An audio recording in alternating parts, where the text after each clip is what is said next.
Thanks for joining me today. Today I'm sharing how to change an existing stained wood finish, whether it be on cabinetry, whether it be on old furniture from the 80s and 90s that looks very dated, maybe stairs or a stair handrail, or in my case, these hanging French doors that I actually have hanging in my living room. They're beautiful, but the stain is a little orangey. I'm not overly fond of it. So today I'm going to be sharing how I update this existing wood stain finish with gel stains. It's very easy to do. There are numerous colors you can choose from, and the results are amazing. So just let me get set up and I'll be right back. Okay, so I have my doors propped up against the wall, so I'm down in my studio, so if I splatter, it doesn't really matter. The very first step is to make sure that your surface is very, very clean. Gel stains are an oil-based product, so you don't want any oils, grease, dirt, say furniture polish, any sort of thing that's gonna block the adhesion of the gel stain. You wanna make sure it's taken totally off. So I suggest a 50-50 mix of denatured alcohol and or if you're in Canada, because I know we don't call it that, methyl hydrate. And you can do this with a 50-50 mix also. This can be picked up at Home Depot or Canadian Tire. Exactly the same with denatured alcohol. You can pick it up at any hardware store. So I'm just gonna give these doors a really quick wipe down and get that started. Now that my surface is really, really clean, I'm going to scuff sand. And a few things about sanding before applying a gel stain to an existing surface is you don't want to choose a coarse sandpaper that's actually going to scratch up the surface. You want, say, between a 120 and a 220 because you just want to give it a really nice light scuff sanding. As if, say, you're wiping off your kitchen counter, just enough to just touch the surface, that's the existing surface on it, and give it a little tooth for the gel stain to hold on to. So I do suggest between a 120 and a 220. So I just want to show you that I'm just scuffing it so you get a tiny little bit of dust off the original surface. You go with the grain.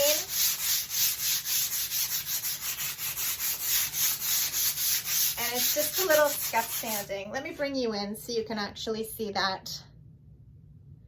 Do you see, it's just kind of taken a little bit of the surface off, yet there's no sanding marks whatsoever. You don't want to leave any sanding marks. Larger areas, I use a larger sanding pad. Smaller areas, in between here, I'll use the smaller sanding pad. Works great. Okay, here comes the fun part. I don't know what color I'm going to be using, but I have Dixie Belle's No Pain Gel Stain in Colonial Black. I also have Dixie Belle's No Pain Gel Stain in Walnut. And I'm just going to actually try both of these on like an inconspicuous area. If you're not sure what color you want, I suggest trying the stain on an inconspicuous area on your project, whether it be your cabinet doors or a piece of furniture, and see what color goes well with whatever the undertone you're working with. You can stain over stain, obviously, but this Colonial Black, which one is this? No, this Walnut is not going to look like the pure walnut out of the can if you're actually applying it to an existing finish, because some of this yellow orange is going to beat through this walnut. Same with the black. When I apply the black, it's not going to be a true black as if it would right out of the can on, say, a raw piece of wood. Some of this existing finish is going to beat through and it will change the color to a not true black. So really, I suggest trying a few colors. You can really get small cans, maybe try a few colors on an inconspicuous area and see which ones you really do prefer. Then you're going to end up with the finish that you love. So the first one is the Walnut. The second one is the Colonial Black, and let's see how this one looks.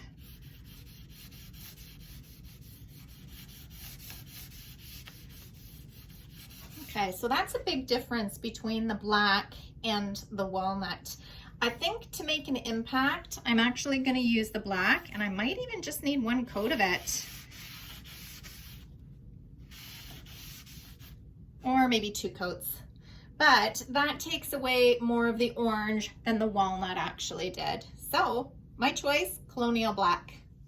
Gel stains are oil-based and they are topical. They don't sink into a raw wood, say like a liquid stain would. They are a very thick consistency, say like a shoe polish or pudding, or you see it, the stir stick will just stick in there.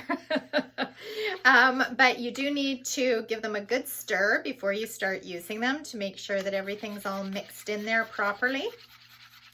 Because gel stains are oil-based, I like using inexpensive products or throwaway products to apply the gel stain.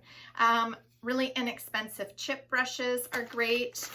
Applicator pads, which I get these from Dixie Belle, and they're reusable when using water-based, but for oil-based, I dispose of them afterwards. Shop towels, I always, this is like a staple in my studio, shop towels. Or you can use a lint-free rag if you prefer, rather than shop towel. For today's application, I'll be using all 3 because I like putting it on with the chip brush, and then I like smoothing it out with the applicator, or the shop towel. We'll see which works better. And let's start the application. Gel stains, they sit on top. They sit on top of an existing finish. They don't sink into the wood as a traditional stain will. So it's kind of a combination between a stain and a paint. It will take at least 24 hours to dry, although it could feel dry to the touch in maybe 3-4 hours, depending on the humidity and temperature that you're working in. But a good 24 hours, you want to let the first coat dry before reapplying a second coat if you want a darker look. So let's start. Here's the fun part. A little goes a long way.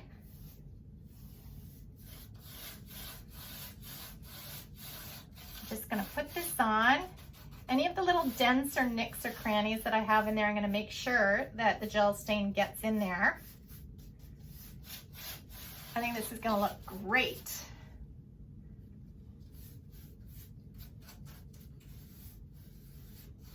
Oops.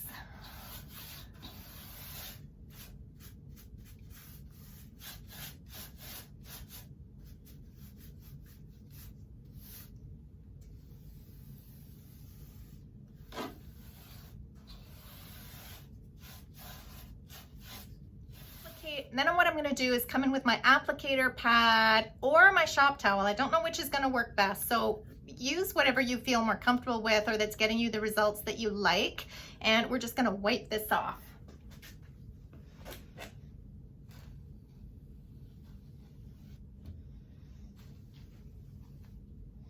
As you can see, the original finish is showing through. Ooh, and look at the grain. Doesn't that look nice? That looks really good. The grain's darkening up. I love the look of that.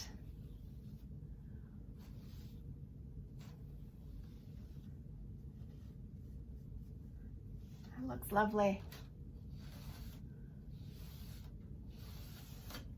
One coat might do it. I don't know yet though. Make sure I get into the corners and then even smooth everything out. And you'll see the more, see, I don't like that. Too much of the original finish is showing through. You can see that. If you remove too much of it,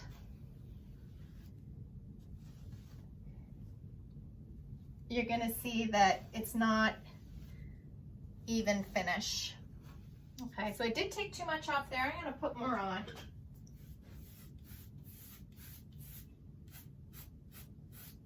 Because it's oil-based, you do have ample enough time to work with it. If you wanted even more time to work with it, you could always put on like a slip coat of the denatured, or sorry, mineral spirits. If you wanted to use spirits, you could increase the workability time. This door, I don't think we need it though.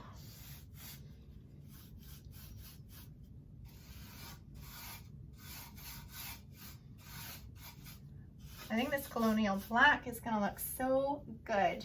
For this one, I'm gonna try the shop towel and see if I like the result any better. That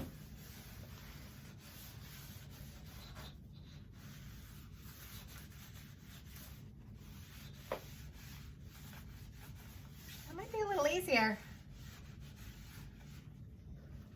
Definitely easier to get in and around the glass for sure. So I'm just gonna keep applying this Colonial black gel stain over the existing finish, and let's see how it turns out.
Okay, the first coat is on and I really love them. I gotta say, they look 1,000 times better than that orange stain that they had on them. Each door, well actually each side of the door took me a good 20-25 minutes because I've been at it for a little over an hour and a half now, which isn't bad really. I'm gonna wait until it dries 24 hours, come back down to my studio tomorrow morning and see what they look like all dry. They may need a second coat, they may not. Now that when they're wet, they look fabulous, but I think it'll probably lighten up a little bit once it dries up. So I will be back tomorrow and we'll see if it needs a second coat. Okay, so it's day 2. I've come down to check out the doors. They look absolutely fabulous. I love them. The Colonial black over the orange stain. It gives it a warm look because the warm undertone is still coming through, but it really cuts down on the orangey look. Now I would say they look like a really warm walnut. They're gonna look great. However, some of the places are still a little tacky to touch. I guess where there was a little more gel stain, so it needs some more dry time. I'm not going to be putting on a second coat. However, once they are totally dry, probably in 72 hours, I will be top coating. And I'm going to use Dixie Belle's Clear Coat in flat, along with a regular good paintbrush. And I will just dip and actually apply it on with a brush. And I'll probably be doing 2 coats. This is not high traffic. If it was, I would use gator hide. but it's not high traffic. 2 coats of this will be plenty, and I am really thrilled with how they look. They look fabulous. I hope you found this tutorial on how to gel stain an existing finish helpful. If so, give it a like down below. Feel free to subscribe to my channel, and I would love to see you over at salvagedinspirations.com, where I have over 400 furniture painting tutorials teaching you how to make your furniture beautiful. Until next time, take care, have a super day, see you soon.